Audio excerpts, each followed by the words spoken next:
এই সাবুদানা রান্না করতে গিয়ে এমন একটি মেডিসিন ব্যবহার করলাম, এই মেডিসিন প্রতিদিনই খালি পেটে খেলে খুবই উপকার। চলো দিনে বা এই একাদশীর দিনে আমরা রেসিপি কি খেতে পারি, কারণ সকলে তো উপোস থাকতে পারে না, তার জন্য পুজো পাঠ করে কিছু আহার লাগে, আর তার জন্য এই সবজিগুলি আমি নিয়ে নিলাম, দেখতে পাচ্ছেন।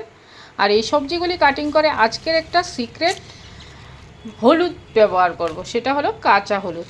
একাদশী বা স্বাস্তিক রান্নার জন্য এই কাঁচা হলুদটা খুবই প্রয়োজনীয়। সবজিগুলিকে প্রথমেই কেটে ধুয়ে ভালো করে, কারণ সবজিটা দিলে, কারণ এটা একটু হেলদি, সবজিটা ছাড়া হবে না, ডাল তো দেওয়া যাবে না, তার মধ্যে সবজিগুলিকে দিয়ে তৈরি করব।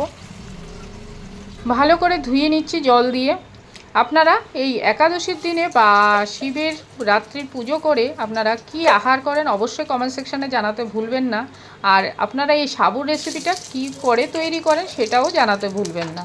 আর যদি আমার এই ভিডিও দেখে ভালো লাগে তাহলে টাইমলাইনে শেয়ার করে রেখে দেবেন, তাহলে পরবর্তী যে কোনো একাদশী বা নিয়মকানুনের দিনে আপনারা এই রেসিপিটা তৈরি করে আহার করতে পারেন। কারণ প্রথমে কড়াই গরম করে ঘি, গরম মশলা ফোড়ন দিয়ে দিলাম, তার মধ্যে শুকনো লঙ্কা দিয়েছি, তারপর সবজিগুলিকে দিয়ে ভালোভাবে ভাজা ভাজা করে নেব।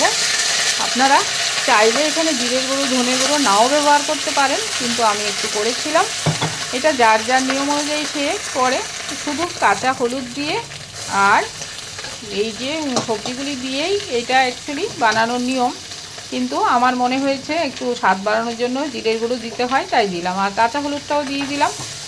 এখানে আর আমি পাকা হলুদ ব্যবহার করব না। এই দিয়ে ভালোভাবে একটু ভাজা ভাজা করে নিচ্ছি, নিয়ে এবার জল দিয়ে সবজিটাকে সিদ্ধ করে ফেলবো। আর এদিকে সন্দুক নুনটা ব্যবহার করছি। এই দিয়ে এবার ঢাকা দিয়ে দিলাম, ঢাকা চাপা দিয়ে তারপর যেই ভাজা ভাজা অল্প হয়ে আসলো তার মধ্যে জলটাও দিয়ে দিলাম, দিয়ে তারপর ভালোভাবে ফোটাতে হবে। সবজি যতক্ষণ না সিদ্ধ হয় ততক্ষণ আমি ফোটাতে থাকবো। ততক্ষণে আমি চলে আসলাম ত্রিপুরার মেয়ে স্বপ্নার চ্যানেলে। সদা সর্বদা আপনাদের আমন্ত্রণ রইল। আপনারা অনেক অনেক ভালোবাসা দিচ্ছেন, আপনাদের জন্য রইল অনেক অনেক শুভেচ্ছা। পুরনো বন্ধুদের জন্য রইল আমার অনেক অনেক ভালো অন্তরের ভালোবাসা, কারণ পুরনোরা না থাকলে নতুনদের কাছে আমি পৌঁছাতে পারতাম না।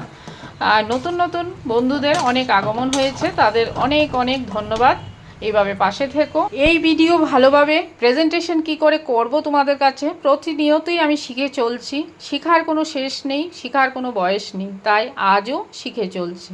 যদি কোনো ভুল ত্রুটি হয়ে থাকে মার্জনা করবে, আর কমেন্ট সেকশানে জানাতে ভুলবে না, তার আমি ভুল থাকলে আমি শুধরে নেব।